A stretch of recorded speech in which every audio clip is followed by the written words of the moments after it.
Okay, now we're going to move on to the race for Hinckley trustees.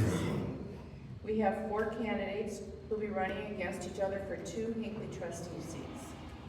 I will begin by introducing all the candidates in alphabetical order. After the introductions, the candidates will be asked to pick a number, which will determine the order in which each candidate will answer the first of 6 questions, which I will be asking. The questions have been prepared and sent to the candidates in advance. Each candidate will be given 3 minutes to answer each question.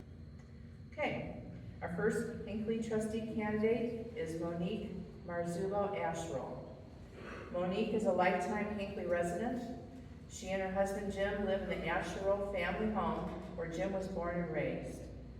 They have a 13-year-old son named Michael, who is in the 8th grade at Highland Middle School. Monique is a national account manager for Great Lakes Brewing Company in Cleveland. She balances her time between her career, serving Hinckley Township as a trustee, and running Michael back from baseball to soccer. She enjoys working out with her CrossFit family and cooking for Jim and Michael in her spare time. Monique has volunteered for many years in our community as a Sunday school teacher, a soccer and baseball coach, with Shop with the Cop, the Hinckley Women's Club, and co-created the Hinckley Holiday Mart, a fundraiser held annually in Hinckley to raise money for local organizations, most recently the Hinckley Bicentennial Committee.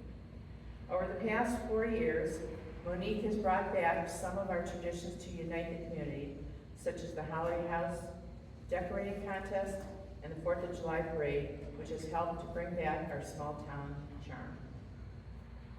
Our next Hinckley trustee candidate is Russ Painted. Russ is a husband, father, and a concerned citizen. He grew up in Hinckley, attended Hinckley Elementary, and graduated from Hinckley High School. He then went on to attend Trustee and Ohio State University, graduating in 1986.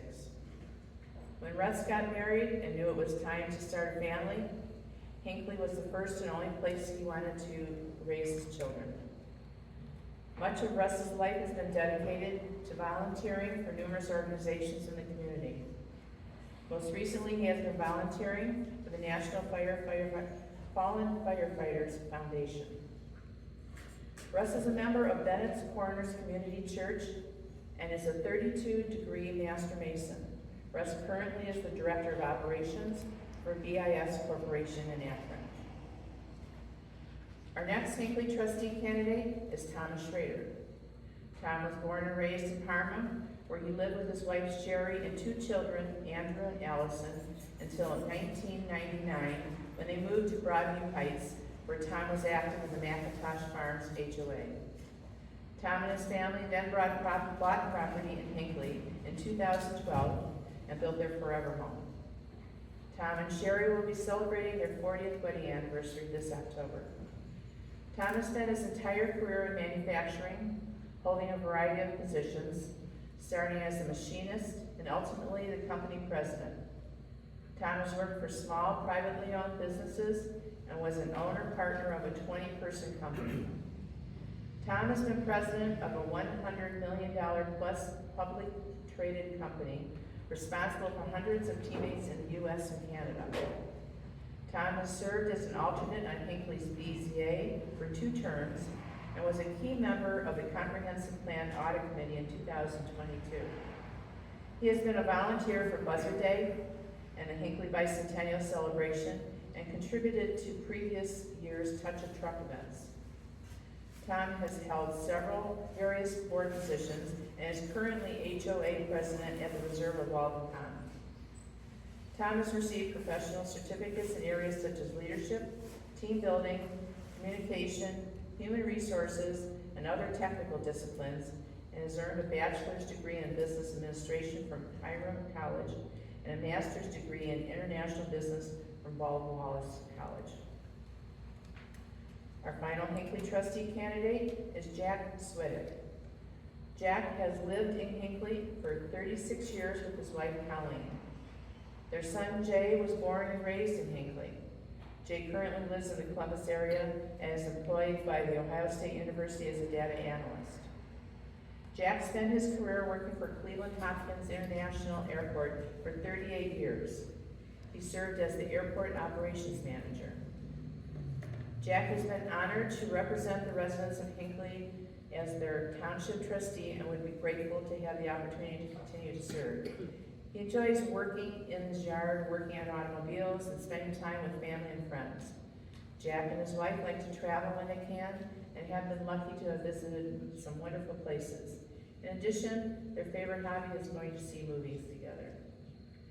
Okay, I'm going to have all the candidates pick a number, and that will determine who goes first, second, and third. What experience have you had which would be relevant to being an effective trustee, and how could you make sure the voices of people are heard? From here or there? You can do either one, whatever's comfortable for you.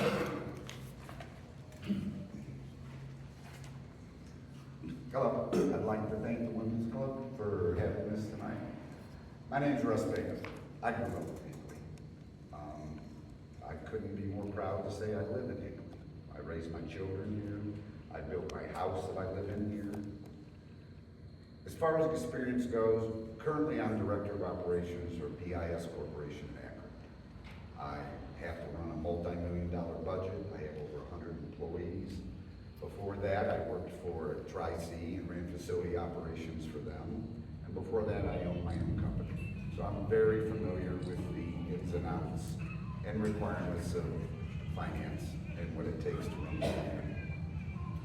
One of the major concerns that most of us have is the development that we've been having in our community. As a township, we have to take control of that. We can't sit back anymore and wait for something to happen and then deal with it. We have to be a lot more proactive. We need to be on the offense, not the defense.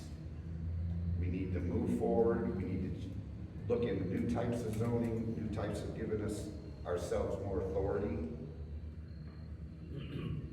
If we don't, we're going to turn into Brunswick.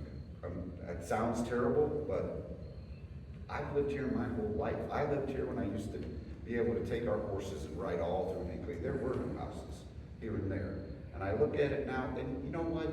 You cannot stop progress, but you can control it. And there's a lot of nice people moving into our community, and good for them. They want it.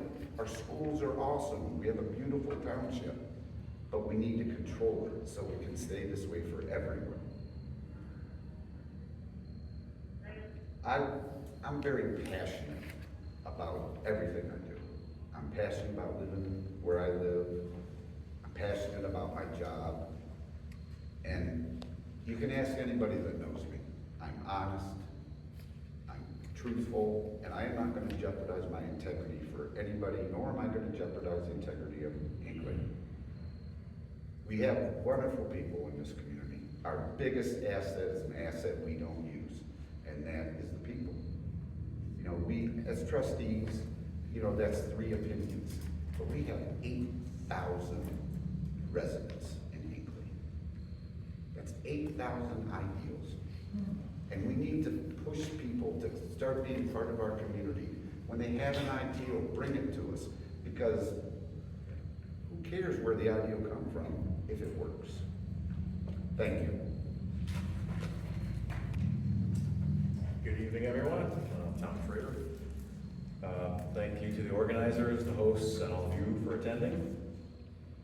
So this question asks about what experience we have and what we can do to assure the voices of the people are heard. So from an experience standpoint, Pat was kind enough to kind of give my resume. But more than that, I volunteered for a variety of different things throughout my career. I think that the professional training I've received would help with the running of the township. I think that I've had specific negotiation training, both for individuals and for groups. I think that's important as we interact with the citizens, other townships, other communities. It's important to have that training. think that, you know, we can negotiate and reach good outcomes for all the stakeholders. One of the things I pride myself on is working in facts and not opinions. There's a gentleman, Edward Demings, and one of his, I'll paraphrase, one of his quotes is, "Decisions without data are just opinions." And I think it's important that, you know, we keep an open mind as an elected official, and you may have a strong opinion about something, but be willing to change that if the facts warrant. You know, I know that as a trustee, we have to do what's best for the most people. Sometimes that's not good for everyone, but it's good for the most people. And those are hard decisions that the trustees have to make. You can't satisfy every person in every regard, but that's part of the job. And that's what, you know, we get elected to do. I think we can accomplish more through collaboration. And one of the things I would like to do to be more accessible to the public is vary the times of trustee meetings. Right now, we're on a pretty tight schedule. It's every Tuesday that there is a meeting. It's at 6:30.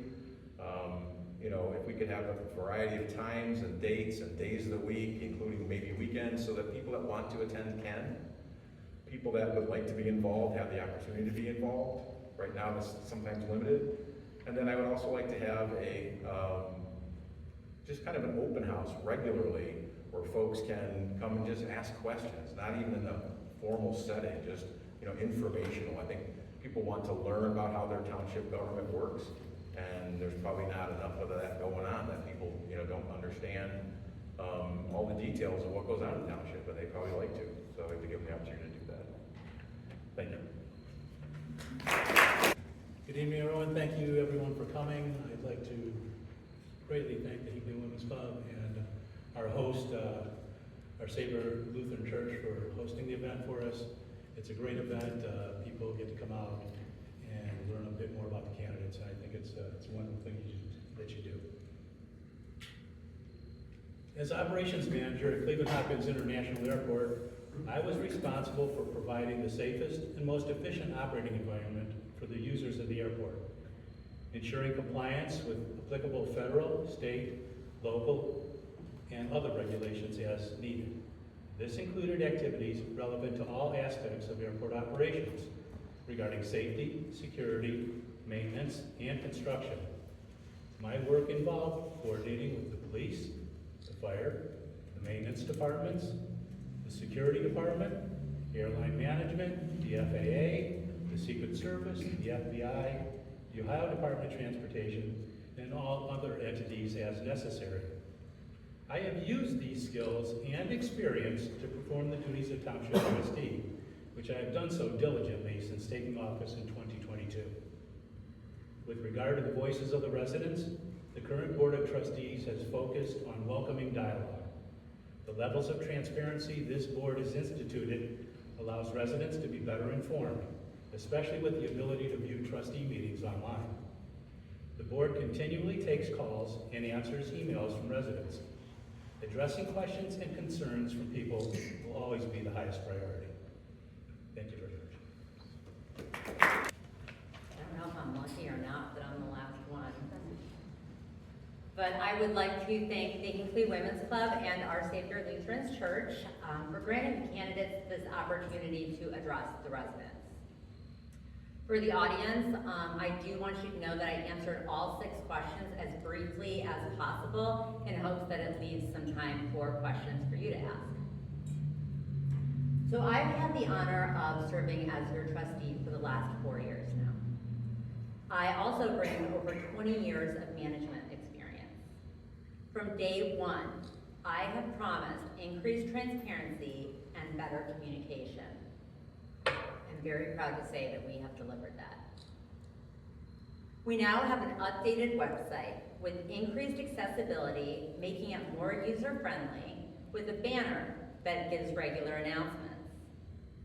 Meetings are available online in multiple different formats. And we have brought back the official Hinckley Township Facebook page with timely, continuous, factual updates. We've added a print annual newsletter, second edition, coming next month, and a quarterly electronic newsletter mailed, the print is mailed to every home. We've brought back the Trustee's Corner in the monthly Hinckley Record, and we've also sent out multiple surveys to residents to help guide our decisions on things like trash service and water. We've strengthened our safety services from moving from a 2-person to 3-person staffing at our fire department.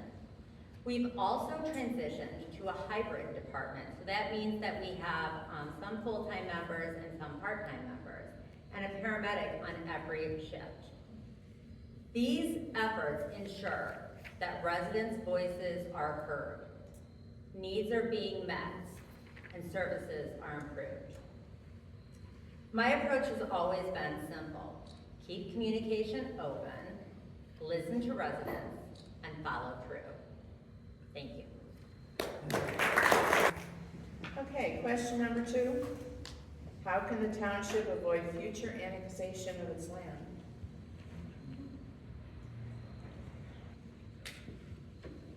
Well, as I'm sure you all know, recently we had to deal with this very problem. Brunswick annexed 2 parcels of our property. As a township, we don't have much of a defense.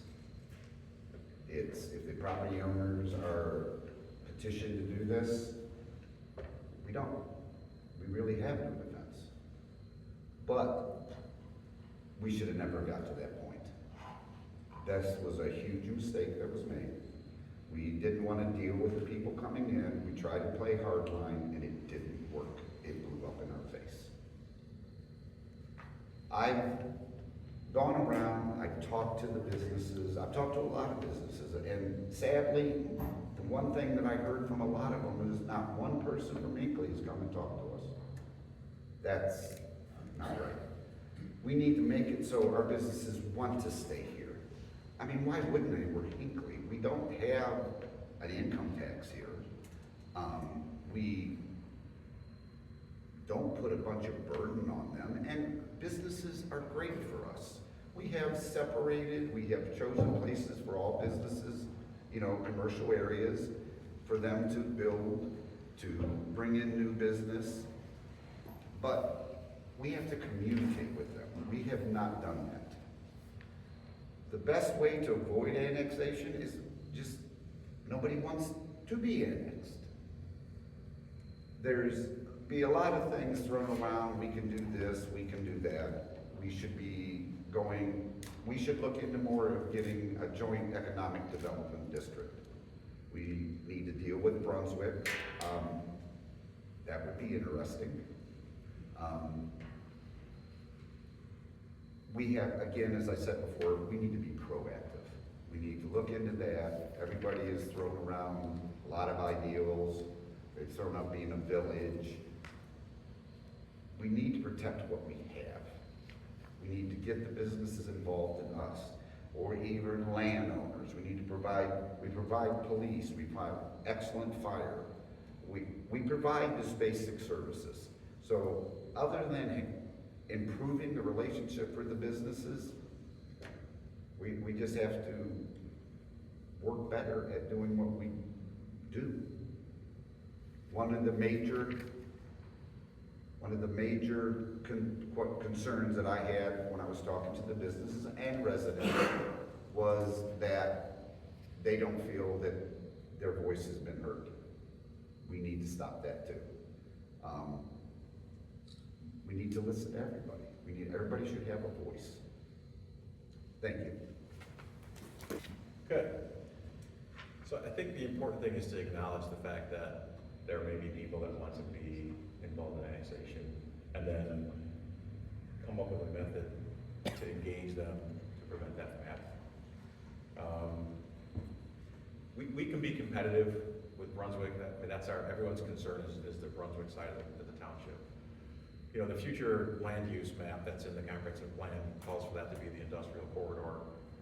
So since it's adjacent to that property, it is eligible for a JED or a CETA. I'm happy to describe those to you if you're interested. I know that negotiating with other communities is difficult, but not impossible. There was a study done, I believe it was Cleveland State did it some years ago, about a JED for the township, and it was pretty one-sided from what I understand. My point here is that we do have opportunities, right? York Township did a JED with the city of Medina. Bath Township years ago did one with Akron, and they both, had to be negotiated, but worked well. The thing about a JED is it does stop annexation cold, right? You still can control your zoning. All these things are negotiable. It can improve your tax base, right? Which is kind of an important thing for us. I think the important thing that we as a township have to focus on is not what's happening just today, but what the future looks like, right? I mean, I've got 20 years left in my life, right? That's not a secret. Everybody knows we're all going to expire at some point, but we have children and grandchildren. We want to keep the township in the condition that it is, or at least plan for growth and control that growth. If we just kind of ignore it, it's going to come. It's going to change. I mean, everything changes, right? The only constant in life is change. Our job as elected officials is to guide that change and do it in a way that the township is interested in, right? Not what I'm interested in. It's what the voters are interested in. I know we've talked about JEDs a few times, and in recent years, and it was met with some pushback from the community, I think, and from the trustees specifically. It will be difficult, but it's doable. So I think that's how we can stop annexation in our township. Thank you.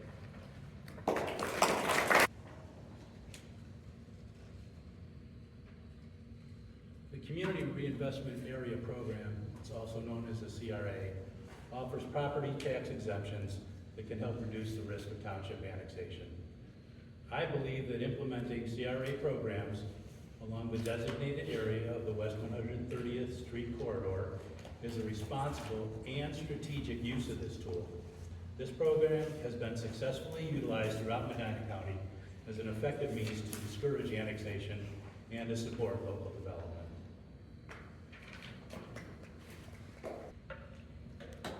For me, the real question is, do we want to trade in our zoning and identity for the possibility of keeping land in Hinckley? I believe protecting our zoning and community character is the smarter path. Annexation is initiated by the landowner. Legally, the township cannot prevent it outright. Some may suggest a JED, stands for a Joint Economic Development District. Well, this can delay annexation for up to 3 years. It comes with some serious drawbacks, such as loss of local zoning control and potential for businesses inconsistent with our community's character. Picture a JED in Hinckley with a car dealership on Hinckley land, or a dollar store, or our very own Trustee's Cabaret, because it could happen. And after 3 years, the land is still vulnerable. The real answer to this question is for people to contact their state legislator to change annexation law.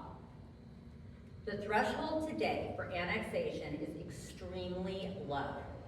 State law needs to be changed so that future annexations can only occur in critical circumstances. Thank you. Okay, our next question, number 3, is, are you in favor of bringing water to the center of the township? And how could this be accomplished without taxing residents?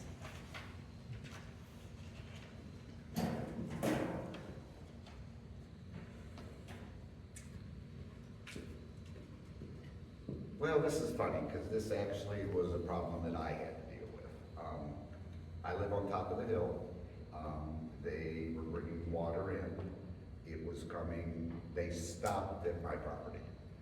Mostly because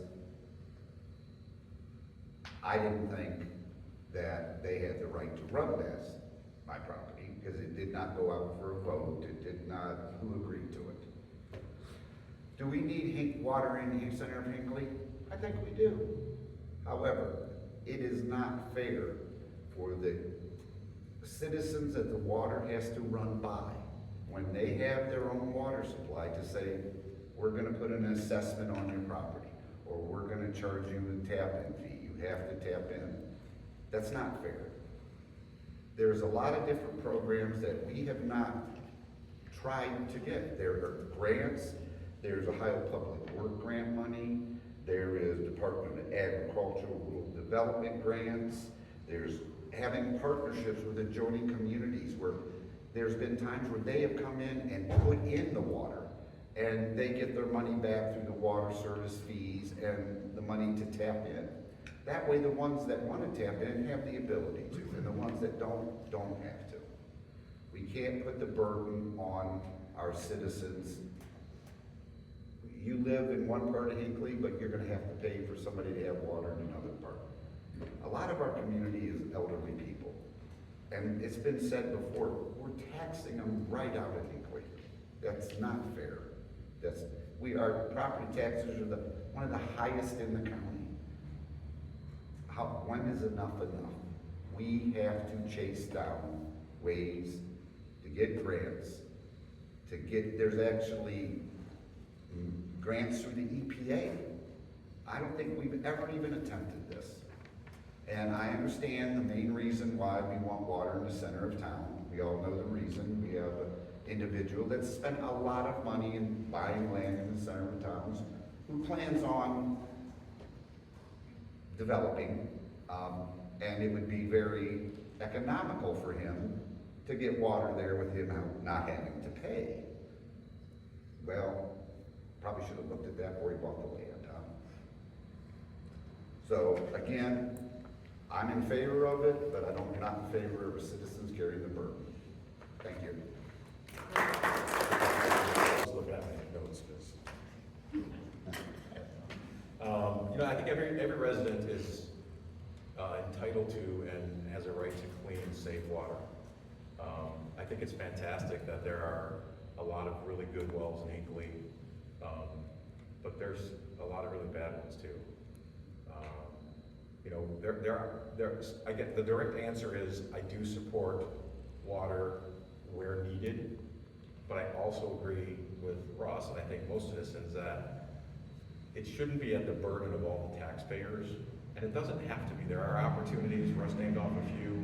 A few others include, private investment.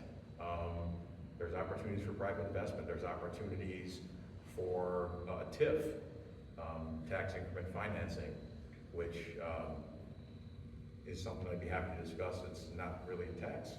It starts with tax, just like the word tax refund. On that, I'll take yours, of course. There's ways to accomplish that goal, should we be interested, but ultimately it's up to the voters, right? It's up to the residents. I've been asked a bunch of times, well, what's your opinion on this and what's your opinion on that? My opinion isn't what's important. I've said that before. It's the voters. We work for the voters, and that's what we have to do. I know that some people say that, as soon as we have public water anywhere near downtown, development's gonna run rampant. We can control development through zoning. We talked about that earlier. In the current comprehensive plan, there's a provision for an architectural review board to set guidelines for the business districts and the industrial districts. And I don't think we've exercised that. I know there's been conversation about it. I've been part of that conversation. It's just not been the important thing to do at the moment, but maybe it's time. Again, I said this before, development's gonna come whether we like it or not. We need to be ahead of it, right? We need to plan for that. I think that those of you that have private wells, so if you're a resident at your home, you have a private well, every business has a public well. They're subjected to different testing. It's much more intensive than a private well, but technically they're a public water system under the state of Ohio EPA. It can be a burden, right? I was talking to one of the business owners just this past week, and said he has to go in every morning and open up all the the business to get the egg smell out, so his customers aren't subjected to that.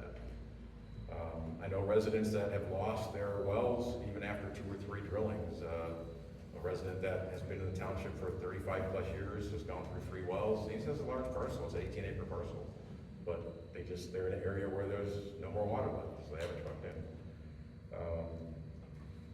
You know, I think it's important that we address this concern for people without forcing anybody to do it. You don't have to tie in. Thank you. To hear. I support the reasonable expansion of city water to new areas, including extending service into the center of town. However, I do not believe the financial burden for such projects should fall on the entire community. The only fair approach is to assess the properties that would directly benefit from receiving city water. Unfortunately, assessments can be extremely costly due to the high expense of installing water lines. Given these significant costs, securing grant funding for such projects is highly unlikely. I will not support placing the burden of these costs on residents who do not directly benefit. Thank you.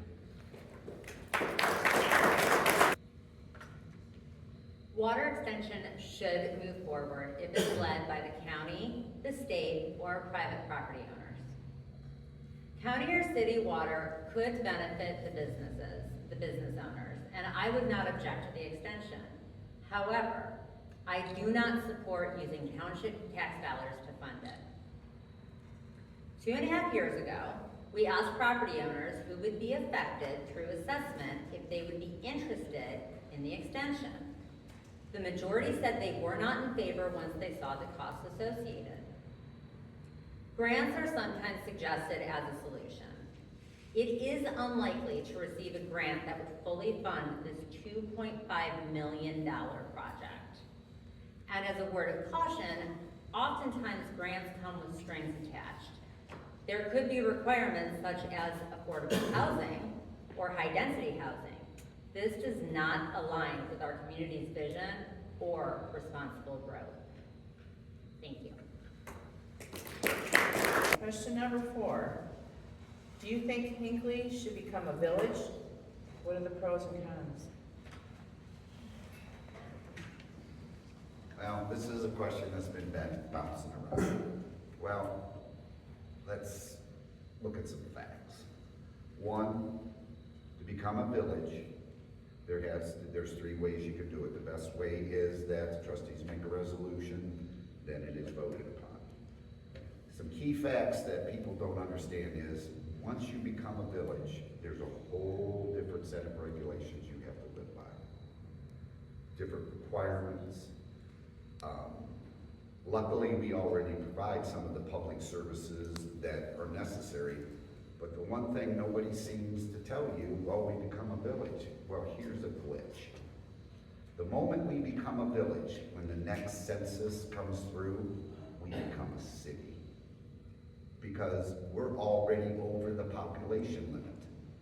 Then we have another set of rules and regulations we have to abide by. It's a double-edged sword, whatever way you look at it. And there's one other point that I don't think people realize. If we petition to become a village, a municipality, well, guess what? They have to go and ask Brunswick if we have permission to do it. Because we're within 3 miles of the Brunswick city limits.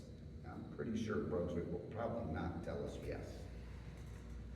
I think we should sincerely look at becoming a home rule township.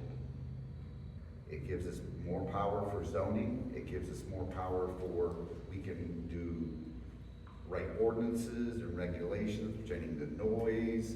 It expands our zoning. It gives us more right, and it even helps protect us a little bit in annexation.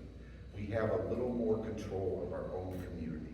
It expands our ability to fund projects because we're looked at it a different way. We are more stable. We're able to go from a burden load of current rate through the state is 5%. We can go from 5% to 10.5%, which gives us able, if we need to borrow money for something, we can get longer terms. It kind of fills all the little gaps, and we're not held to much of a change at all. It's basically, we're just receiving more ability to govern ourselves. Thank you. I'm gonna keep this one short. No, we should. That being said, I don't know what the future holds. If there's a big movement right now to repeal, stop, whatever language you want to use, to somehow address property taxes.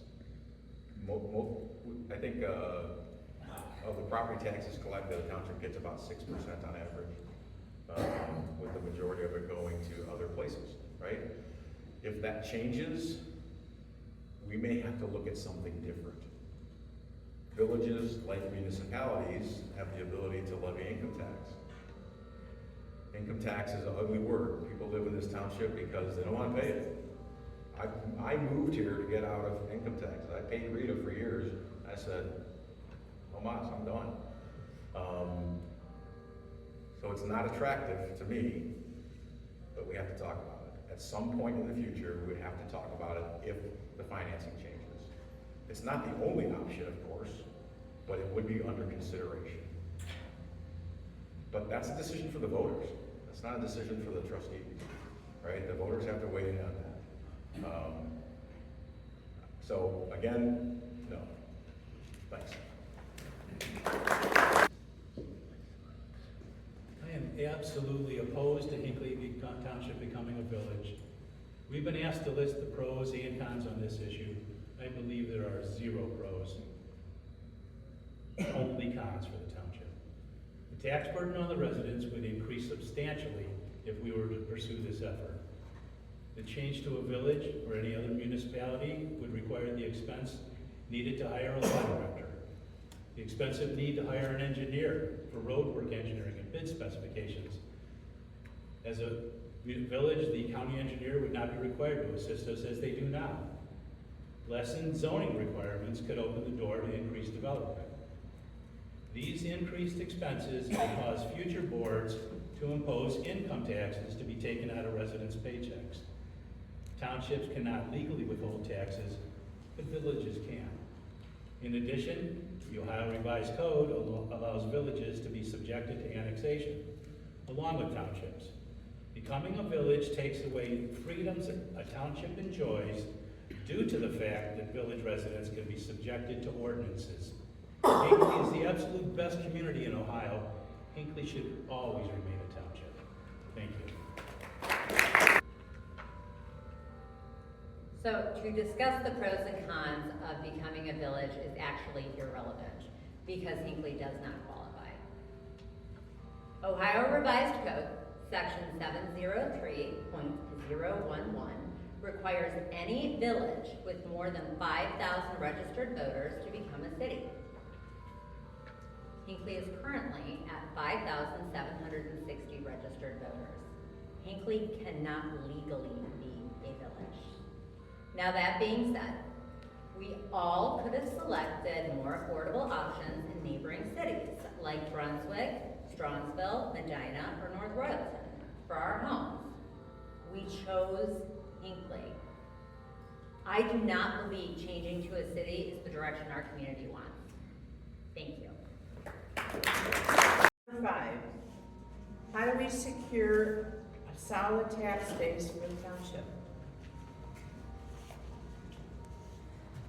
Well, as you know, our tax base is basically property taxes. As Tom had said, the current rate of your property tax being paid to the county, we receive about 6%.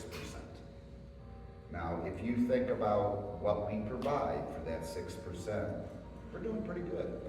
But here's the problem. When we have, let's take for instance that we have a 10 mil school levy that goes into effect. When that levy first goes into effect, there's a certain amount of money that is taken from the property taxes and given to the schools. As our population increases, that amount that we pay decreases because they're only allowed to receive a certain maximum amount. But here's the catch.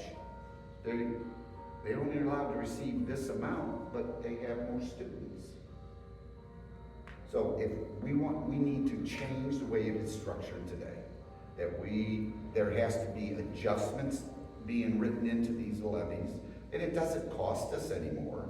It just makes it so the new residents, the new people coming in, the new businesses, they start paying their fair share of the tax as a Hinckley resident.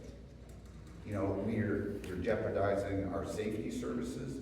We go from having 100 citizens, for example, and in 5 years, we're at 150 citizens, but our levy's 10 years. So they're having to take care of 50 more citizens, but with the same amount of money. It becomes quite challenging. So we need to talk to our representatives, we need to talk to the county. This whole ideal needs to be restructured. There need to be able to be adjustments made in the type of taxation we have for our communities.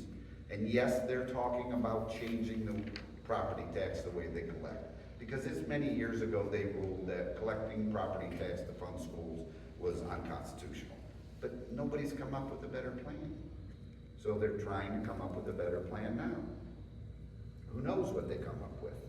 But one of the advantages of readjusting the way we get our money now is as our demand increases, then also there are funding to help our schools, our police, our fire, etc.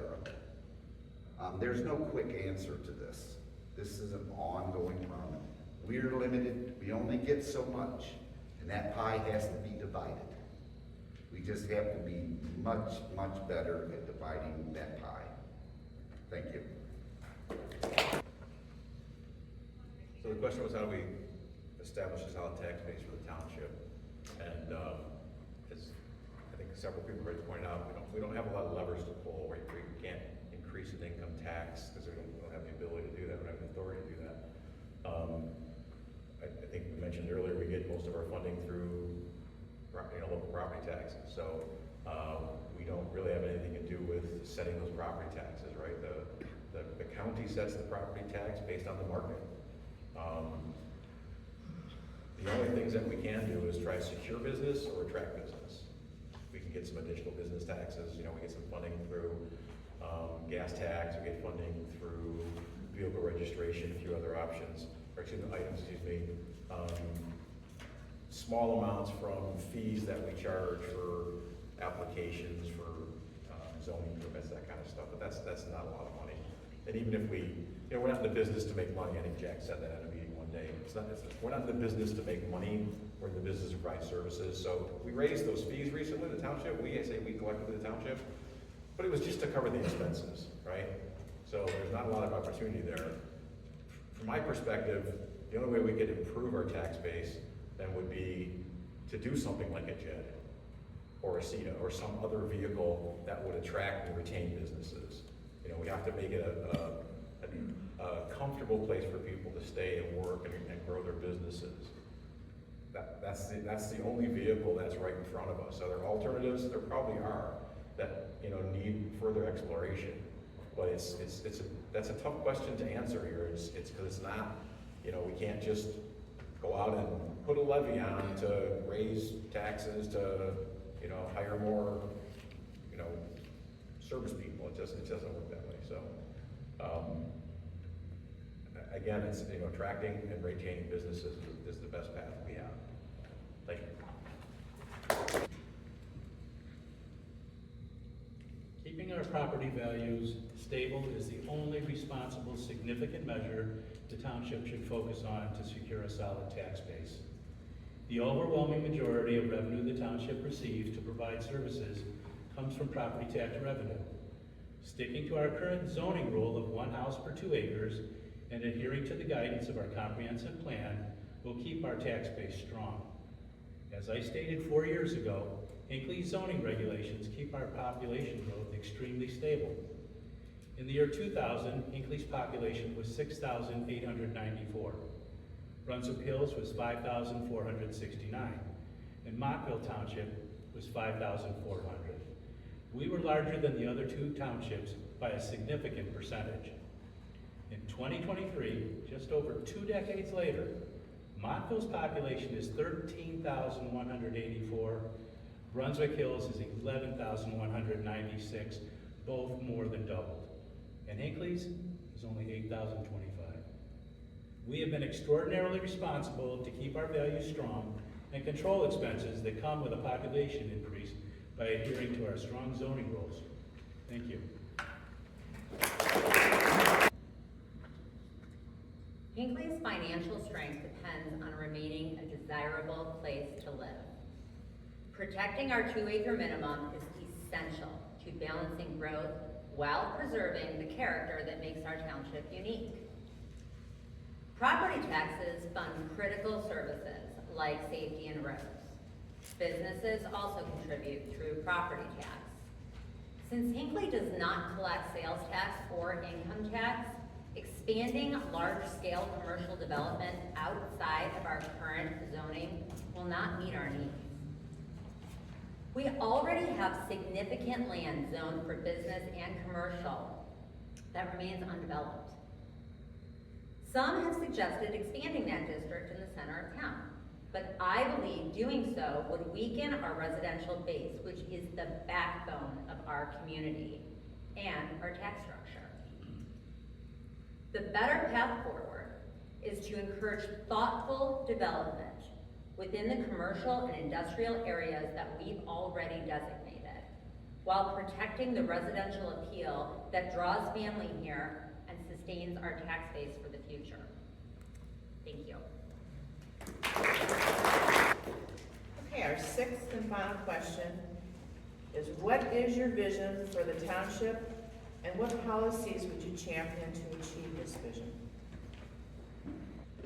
Well, I've had the luxury of growing up in Hinckley. I remember the way it was, the way it used to be. One of the problems with any community is you can't stop progress. The only thing you can do is try to control it. I think we need to do a better job of controlling it. My vision of Hinckley is I want it to stay rural. I want it to stay Hinckley. I don't want it, as I said before, to become Brunswick. There's a lot of options through zoning. Everybody says 2-acre minimum. Yes, we all want to keep that. The current conservation set-asides, I don't think that needs to be modified. It's not working. Anybody that wants to see how it's not working, drive up for Skyline Golf Course, Ridgewood, drive through there. Them houses are right on top of each other, and it's Brunswick. So when we say that we have been doing our job zoning, we have not. Because if we were, they wouldn't be there. The other aspect that we have is we've kind of lost our sense of community. When I grew up, oh Lord, if I did anything wrong, the mom network, I'd get in trouble before I even made it home. We don't have that anymore. Everybody goes their own way. Now, I must admit that current trustees have made an effort with the bicentennial to bring people in, but the only way to bring them in is we need to go out and we need to talk with them. We need to set up more meetings. We need to go to them. We expect everybody to come to us. Go into development, go into their little community center that most of these have now, and say, if you want to talk to us, come see us. I will guarantee you this, I will never turn away any citizen that wants to talk to me, or even if they want to complain, because guess what? They have a right to complain. They have the right to complain, they have the right to gripe. That's part of doing it. I will never turn away anyone, I will listen to everybody. I'm kind of stubborn when it comes down to things. I'm a say what you mean, get it done type of person. We just need to change the way we do things. We need to think on preservation more than development. Because this fast development, this exploding development we're having, it's only benefiting developers. It's not benefiting us. So we have to figure out ways to work this, to put some brakes on it. And there's a lot of different ways we can do that. And afterwards, if you would like to hear some more about the ways to do it, I'll be happy to explain them. Thank you very much. So this one for me was the hardest question because I don't think that my vision is what's important. I think the vision of the taxpayers is what's important, right? The people that live here. We're not a monarchy. We're not a dictatorship, right? It's elected officials representing people that live here. People move into a neighborhood, no matter where that is, whether it's Hinckley or Bismarck, North Dakota, it doesn't matter. They move into a neighborhood and they want it to stay just the way it is the day they moved in. Everybody wants that. Everybody reminisces about, the way it used to be, and it's great to have nostalgia, but I said it before, change comes. You can't stop it. We can control it, to Russell's point, we can help manage it. But with everything we do, there's sometimes unintended consequences, right? For a while, there was a big push to go from a 2-acre, from R1 to go to 2-acre to 5 acres. You listen, that's a great idea for some folks. The challenge to that is, look at the houses being built on 2 acres. 3,000 square feet roughly, I think is probably the average estimate. Imagine how big a house you can build on 5 acres. As the taxes go up, they go up for everybody. You've heard that expression, raising water lifts all boats. It's the same thing for taxes.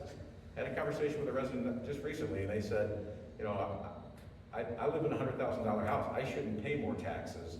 Let the people in the $1 million house pay more taxes. So, well, unfortunately, I don't think there's any $1,000 houses in Hinckley. I don't think you can buy a piece of dirt in Hinckley for $100,000 anymore. So, unintended consequences of restricting growth expanding lot sizes would be increased taxes for all citizens. And I don't know that that's really a good thing. This resident was elderly and said they lived in their house their whole life and was generational. I know people that, are in their grandparents' house still in the community. I think that's fantastic. I wish I had that experience. Again, it's not about what my vision is.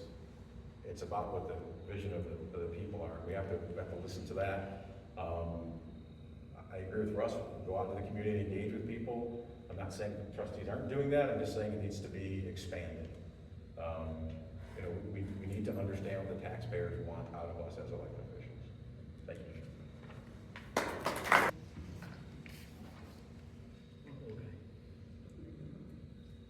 I love Hinckley Township. My vision is for future generations to be able to enjoy the same Hinckley we have today. I believe we can accomplish this goal by supporting our strong zoning regulations and keeping our community safe and beautiful. In doing so, we must make sure we maintain our great community in a fiscally responsible manner. As with all government entities across the country, finances are always an issue. Finding ways to keep up with the rising cost of expenses without continually asking residents for tax increases is of prime importance. Fiscal responsibility needs to be a mandate for every elected official. Thank you all. My vision is simple. It's protect the things that make Hinckley unique while planning for the future together. Once the new comprehensive plan is finished, that will serve as our community's roadmap. I will continue to focus on transparency, responsible growth, strong safety services, and keeping Hinckley the community our residents are proud to call home. Thank you.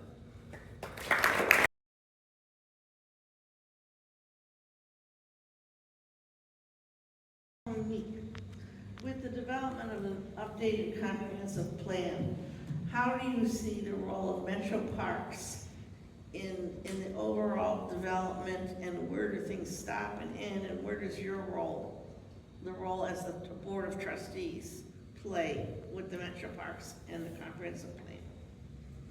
Consists of about 17,000 acres. Was it for everybody or one individual? Well, actually, I asked Monique, but you can, I'm just answering. but you can answer it too. I am going to repeat your question to make sure I'm Yes, understanding okay. it correctly. What role does the Metro Parks play with the comprehensive plan being updated, and how will the township work with the Metro Parks? Well, more or less, how the trustees should engage with the Metro Parks in maintaining what the people of the township want versus what Metro Parks may want. Excuse me. Well, the Metro Parks is something I think that a lot of people forget about. The Metro Parks it's another form of government. So the township doesn't have control over the Metro Parks. We try to work with the Metro Parks.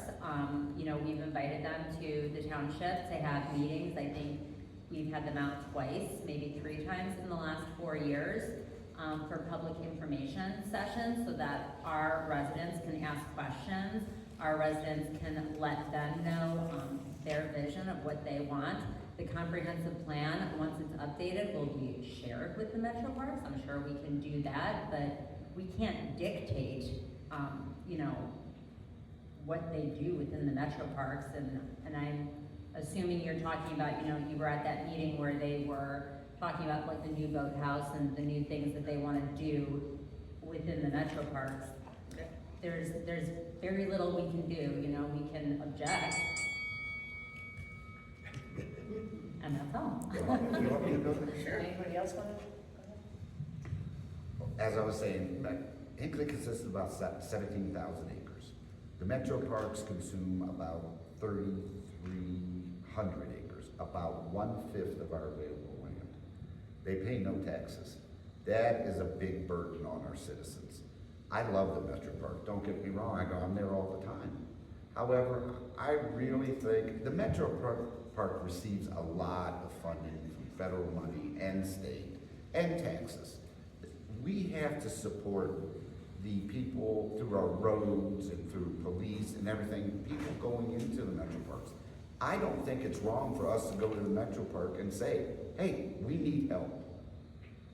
Why don't we jump on board? Why don't we figure out, why don't we go for grants or anything we can do to help us as a community maintain our roads, maintain the way we support the Metro Park here? I mean, it's only fair. And I honestly think the Metro Park would be open to that.